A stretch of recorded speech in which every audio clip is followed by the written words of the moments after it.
So I alluded to Photoshop earlier, and as great of a program it is, it really can't be used to fix everything.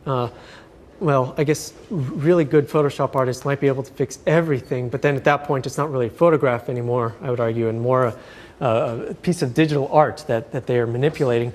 And I ran across a website earlier today from Adobe, where they actually were, I guess, annoyed at people for using Photoshop in a verb form, where everybody says, "Oh, that looks so photoshopped," or a variety of how we've really brought the word Photoshop into the vernacular is just a colloquial term for manipulating these photos. And they have, and it's this hilarious webpage. They have examples of what is correct and incorrect use of their name, and so they say, "This is incorrect." It says incorrect : "This photo was modified by this photo was photoshopped," and then it says correct: "This photo was modified by Adobe registered trademark Photoshop," and it's like, who's going to type that? I mean, I understand that they're trying to protect their trademark, and I'm not trying to make fun of them for that, but I do think that some part of us has to accept that there is a reason why Photoshop has become so popular for doing these things, and it is an expensive program, but it does what it does very, very well once you have learned how to use it. And but it does come at a cost, in that there are excellent Photoshop artists out there who do manipulate photos quite a bit. For example, this Time cover was a real cover that Time magazine ran a few years ago, I think, and it was actually a photo of Reagan, but the tear was fake. They actually photoshopped that in, they modified the photo with Adobe registration program, Photoshop, and added the tear later. And a few people got really upset with this, saying, "Oh, they're misrepresenting the photograph. This is not how the photographer wanted to portray Reagan," it just caused a whole stir. And in fact, though many people think that this is sort of a new thing, modifying photos is actually nothing new at all. We have actually been doing it for almost as long as photographs have existed in the first place. Let's see, I have here something very cool that I think you will all like.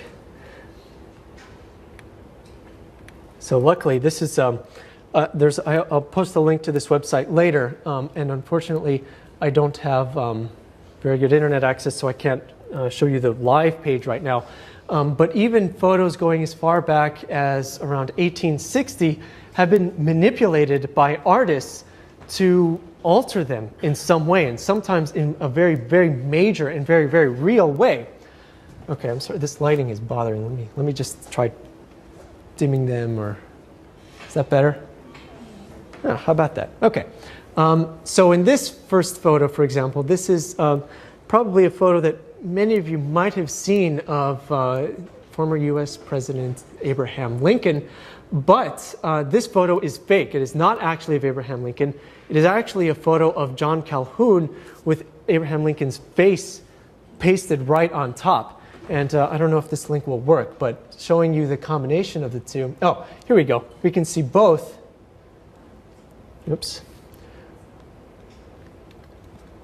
We can see both side by side. The real photo is on the right, and the doctored photo, the fake photo, is on the left. So photoshopping is nothing new. We could be using a different verb for it, but luckily Photoshop, or rather Adobe, gets all of the attention for now. But there's a variety of examples of this. So in 1930, for example, Stalin airbrushed out photos where he was standing next to his enemies, for example. And so this photo that's visible here is actually, he actually removed somebody, I'm sorry, I don't know who, he removed somebody from that photo, or, well, he didn't, but somebody else did, and they actually did a pretty good job, I think. It's kind of hard to tell, but if you look really closely, you might be able to see a little bit of a bump in the railing here that looks a little soft and a little fake. Pixel peepers, so they're called, people who really look at every single pixel in an image and really analyze it to try to determine if it's real or fake. would do a pretty good job at spotting something like this. But the rest of us would, just looking at a photo, especially if it was just in a history textbook, for example, or in a newspaper, would have a hard time spotting that some of these were fake. And this was, years ago. They've been doing this for a long time. This one's a good one. So this is a heroic portrait of Benito Mussolini, but he had the horse handler removed from the final photograph so that he would look more heroic than the original photo might actually convey. You can see the horse handler over here just holding onto the horse. So there's great examples of this throughout history, and like I said, I'll link to this page because this is a lot of fun to go through and read. And of course, they do reference something such as modern techniques such as airbrushing, where they take photos of models and manipulate them to smoothen their skin or enhance the color, etc. But where I think some of the most offensive ones as a photographer are ones that are presented by photojournalists. So ones that are meant to be photos of what actually occurred, and they have been modified in some way to enhance some aspect of the image. And unfortunately, as much as I respect them and their photographs, National Geographic was even guilty of doing this at one point, where they actually enhanced this photograph of the pyramids in order to fit more of it onto their cover. And so this may seem like picking at straws, and it might be, but they squeezed the pyramid, they squeezed the aspect ratio a little bit so that the pyramids look taller than they actually meant to be in real life. And this, I think, was a misrepresentation of how that scene actually appeared in that case. And actually, there's plenty of examples of this happening even in modern times. Let's see if this still exists. Nope, okay. So back, let's see, this was back in July of 2008. The New York Times, I think, in addition to, well, actually worldwide newspapers, actually ran a photo that was given to them by a photojournalist in Iran, and I think the Iranian government had somehow gotten a hold of it. And this was published in numerous major not only websites, but also newspapers. The New York Times was included, where they showed a variety of missiles being launched. But when they looked at it and they analyzed this image, they actually figured out that they had added an additional missile to the photo. So they had literally copied and pasted one of the missiles, one of the nearby missiles, over onto this one. It looks like there's a missile launcher that's just waiting there, waiting to fire its missile, or maybe there isn't even one on there. But they decided to make it a little bit more dramatic and just add in the other one anyway. And this caused a big stir, and was actually a big thing, and brought this sort of this ethics problem of whether or not we should be allowed to modify images with Adobe Registered Trademark Photoshop, or whether we should just present them as they are. Yes? I think the story was actually that the Iranian were embarrassed that one of them had misfired because they were all supposed to go off at once and one didn't go off, so that's why they. Oh, really? Okay. My question is, do you think that having this awareness of Photoshop now that it's become so mainstream has actually made it more of an ethical question than it used to be in terms of photo manipulation? It's a good question. Do I think that the ubiquity of Photoshop has really made this more of a question than it used to be? Yeah, I think it certainly is. It does seem like more people are concerned with it than we used to be. Like, I certainly didn't care back when I was in grade school that photo of Abraham Lincoln might have been doctored. I probably wouldn't have cared even had you told me. But now that so many people are aware that that images are modified and changed, there really does seem to be this big stigma now, and even in the way I'm presenting it, I'm sure I am perhaps influencing this in some way as well. That modifying a photo is in general a bad thing.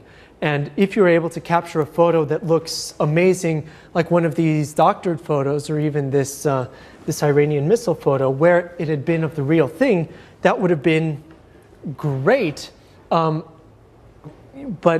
as soon as people realize that it's been manipulated in some way, that seems to take away from the skill of the photographer, if that makes sense, and that that person is not as skilled as the people thought that they originally were, because they said they are now thinking perhaps to themselves that, oh, this photo is not as how the scene actually was. It is manipulated, and therefore the photographer is not as good as he or she is presenting himself to be. So yeah, I certainly do think that this is something that is becoming more prevalent and more noticeable. But I do think that no matter what the end result is, photojournalists and photojournalism in general should be held to a standard of presenting a photo as it was, because that is what they are claiming to do, so that they should not be then modifying the image, especially one as blatantly as this. And it's a very gray area. So once we start talking about stuff like, well, could I really add maybe a little bit more red or a little bit more contrast to this photo to make it pop a little bit more? Is that okay? That's a tougher question to answer, and I think it really depends. And I think even on this page, there's an example of one photograph of a firefighter somewhere. Let's see. Oh, I hope it's here.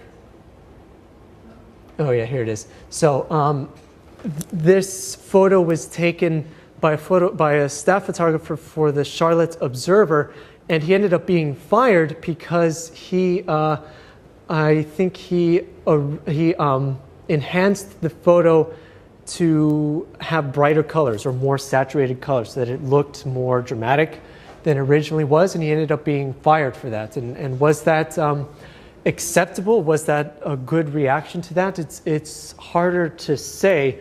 I suppose it really depends a lot on context and a variety of things, and I certainly am not one to say whether or not that small of a thing was acceptable or not. There does seem to be sort of this line that can't be crossed, but enhancing the color, I'm not so sure. And certainly for our purposes, in terms of being photographers for ourselves, for our families, or even for clients, we generally are not held by these same standards. We can enhance the color, and perhaps are expected to, because if you really want your photos to pop, usually the way they come out of the camera is not good enough. The colors are a bit neutral, and you have to increase the saturation on them, or even the contrast a little bit, to get them to look really, really bright maybe, or to really stand out among a crowd. And if you don't do that, you're doing your photos, well, I mean, this is a bit strong to say, but you're doing your photos a disservice if you're not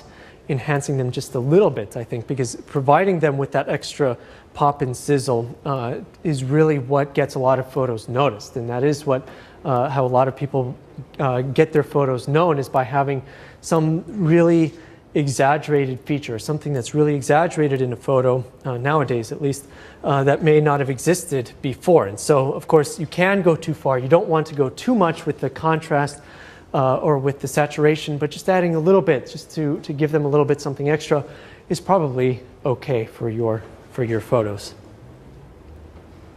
Okay.